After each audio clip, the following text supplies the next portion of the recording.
बिहार शिक्षक भर्ती में कुछ बड़े बदलाव के संकेत मिल रहे हैं। सबसे बड़ी बात यह है कि बिहार शिक्षक भर्ती का आज से आवेदन होना था, लेकिन इसे थोड़ा सा टाल दिया गया क्योंकि इसमें पदों की संख्या में वृद्धि हो रही है और साथ ही साथ सीटेट अपेयरिंग के अभ्यर्थियों की मौका मिलने की पूरी संभावना है, क्योंकि सीटेट की विज्ञप्तियां, जो कि सीटेट का आवेदन भी ऐसे शुरू हो रहा है। तो अगर बात करें जूनियर के लिए, तो जूनियर में जो सीटेट पास नहीं थे, जिनको संशय था अपने 82-90 नंबर को लेकर, वो भी अब अपेयरिंग में आवेदन कर पाएंगे और उनके लिए भी एक बढ़िया मौका खुल सकता है। बाकी चीजें जैसे ही नोटिफिकेशन आता है वैसे ही क्लियर हो जाएगा।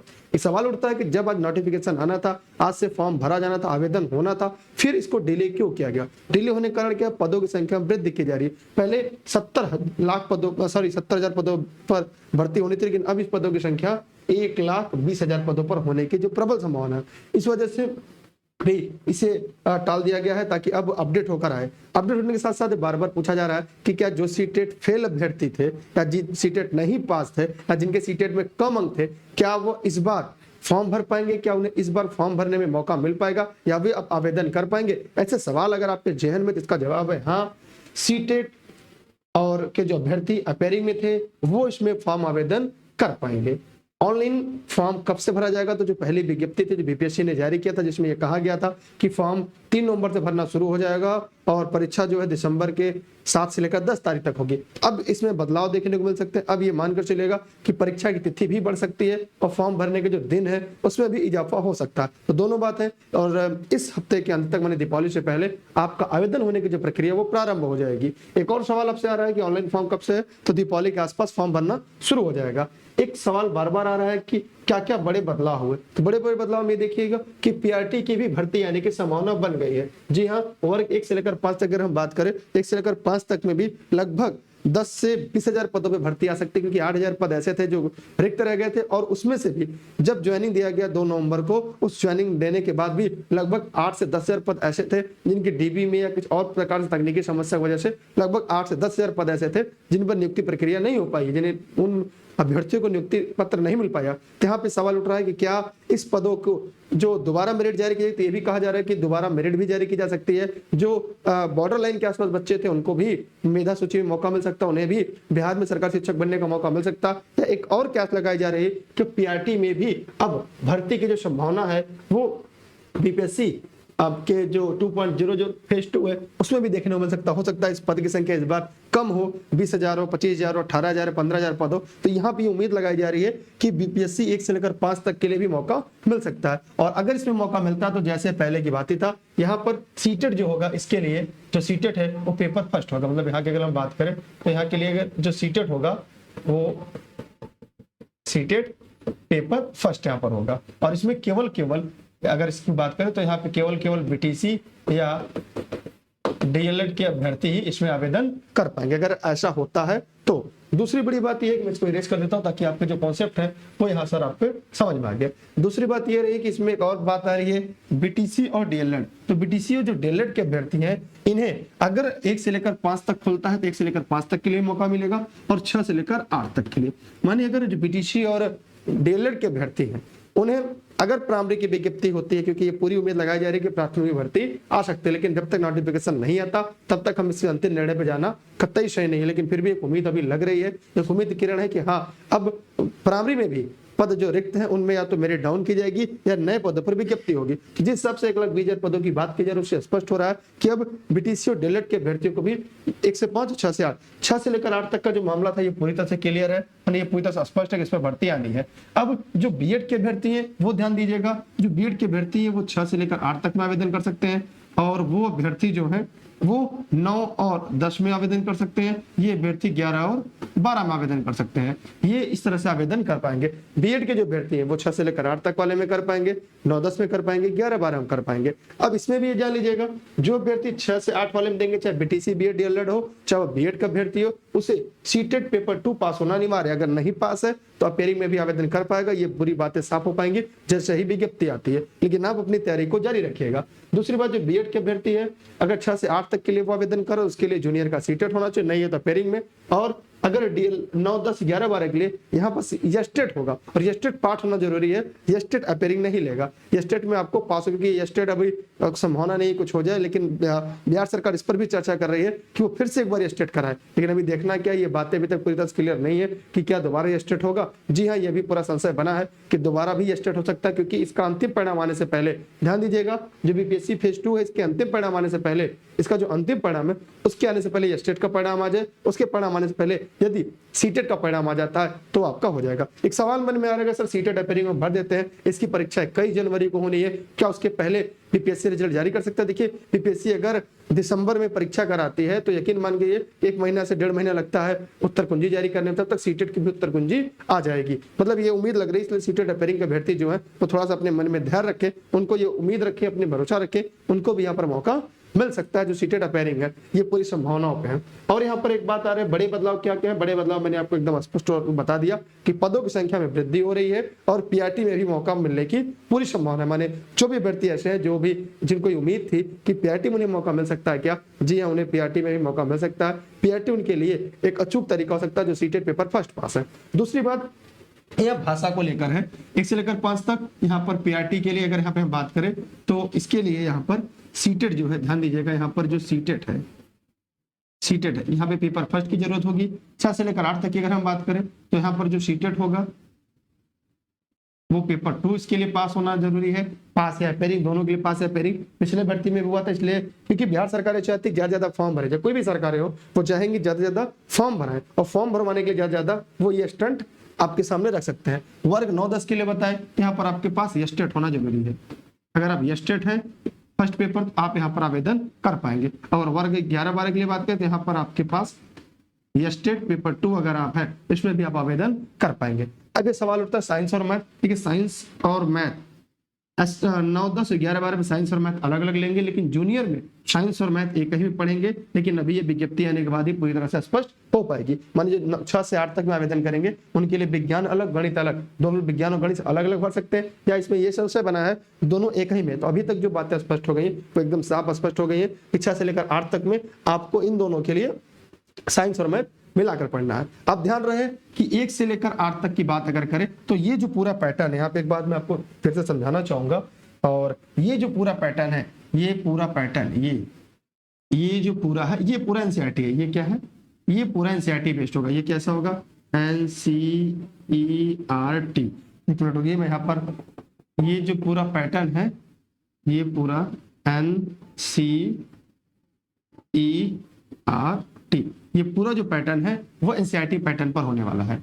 ये जो पूरी भर्ती है ये 6 से 8, 9, 10, 11, 12 इसका जो पूरा सिलेबस होगा वो एनसीईआरटी डिजाइन होगा। लेकिन अगर 1 से लेकर 5 तक की बात करें तो ये होगा ये होगा आपका एससीईआरटी बेस्ड, एससीईआरटी। तो ये जो होता है एससीईआरटी बेस्ड होता है 1 से लेकर 5 तक। लेकिन 6 से लेकर 8, 9, 10, 11, 12 पूरा एनसीईआरटी बेस्ड होता है। एनसीईआरटी की भी नोट्स आपको ई-लर्निंग विद दुर्गेश पर मिल जाएंगे। एसएसटी के लिए देखिए, जो सीटेट एसएसटी से पास है एसएसटी का देंगे, जो सीटेट साइंस और मैथ से पास है जूनियर के लिए वो साइंस और मैथ से देंगे। बाकी एस्टेट जिस सब्जेक्ट से पास है वही एस्टेट में दे पाएंगे, जिससे वो एस्टेट पास है। जब भाषा की बात आती है कि सर भाषा हम कब ले सकते हैं, कई बार देखिए कुछ लोगों ने अगर ग्रेजुएशन में 2 साल भी पढ़ा है तो भी भाषा ले सकते हैं, और 3 साल के लिए अनिवार्य 3 साल आपने भाषा ले रखा है किसी भी में तो आप भाषा ले सकते हैं। और जो भाषा जिनका है वो यस्टेट दे सकते हैं, लेकिन यस्टेट वाले भी भाषा दे सकते हैं। लेकिन ध्यान रहे कि ग्रेजुएशन में उनके लिए एक शर्त यह है कि जो स्नातक कर रहे हैं उस स्नातक में 3 वर्ष तक उन्होंने उस भाषा को पढ़ा हो। लेकिन हो सकता है विज्ञप्ति आने के बाद स्पष्ट हो जाए, अगर ग्रेजुएशन में कोई 2 वर्ष भी पढ़ा है वही भाषा से, हिंदी कोई 2 साल पढ़ा है तो भी ले सकता है। अगर हिंदी के साथ तो कोई सोशल सब्जेक्ट पढ़ा है तो एसएसटी भी ले सकता है। लेकिन ध्यान रहे कि जिसका तीनों लैंग्वेज है क्या वो एसएसटी से फॉर्म भर सकता है? जी हाँ, वो एसएसटी से भी आवेदन कर सकता है, क्योंकि वो सीटेट जो होता है वो एसएसटी से ही पास होता है। तो यहाँ पर इतनी पूरी बातें जो थी ये पूरी तरह से मुझे लगता है आपकी स्पष्ट हो गई।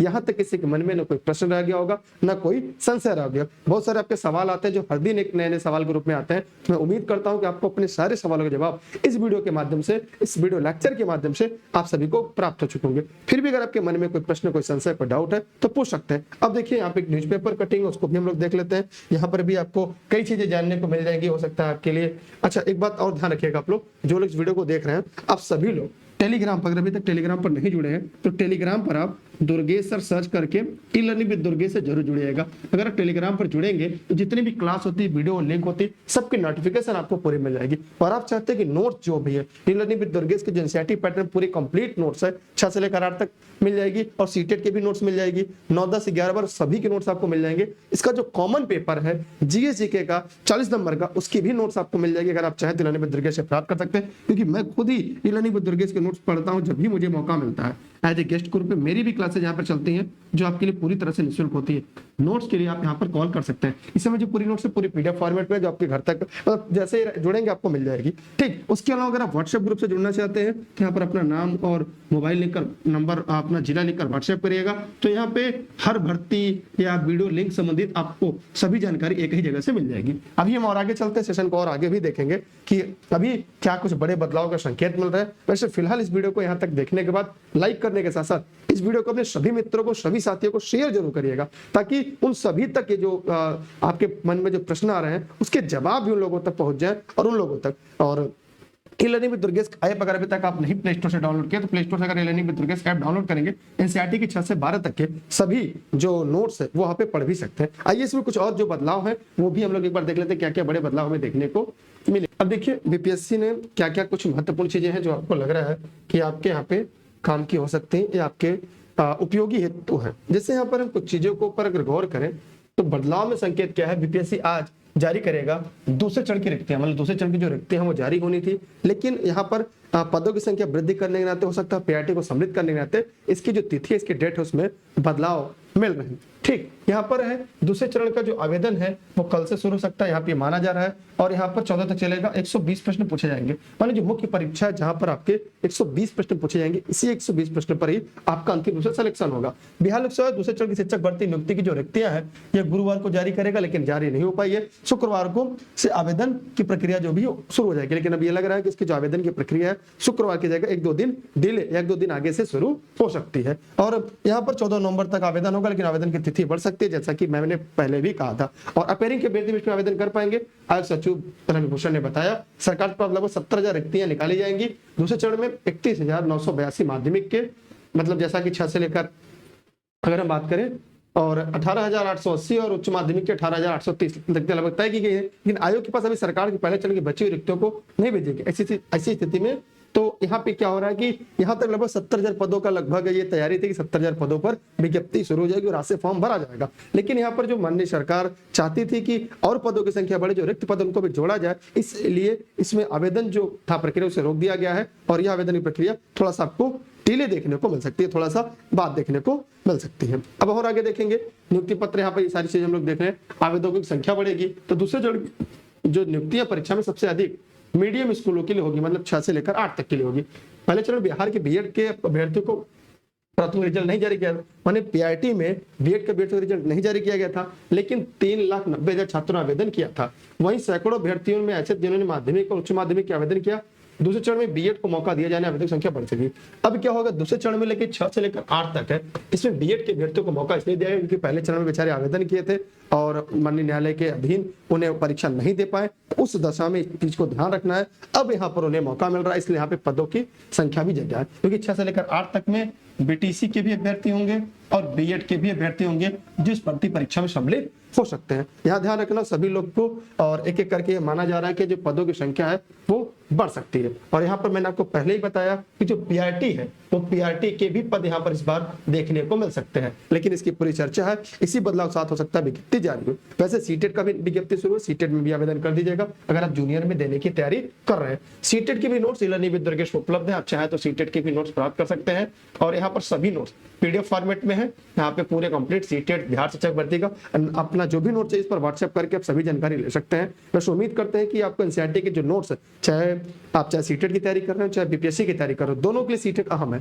अगर आप कहेंगे तो मैं इसमें एक कॉमन वीडियो भी अपलोड कर दूंगा जहां पर ये बातें स्पष्ट हो जाएंगी कि हम सीटेट के साथ अगर आप चाहें तो सीटेट के साथ बीपीएससी की तैयारी कैसे करें, बीपीएससी के साथ सीटेट तैयारी कैसे करें, क्योंकि दोनों का बेस जो है एनसीईआरटी है। एनसीईआरटी के पूरी नोट्स ई-लर्निंग विद दुर्गेश पर उपलब्ध है, आप ले सकते हैं, पढ़ सकते हैं।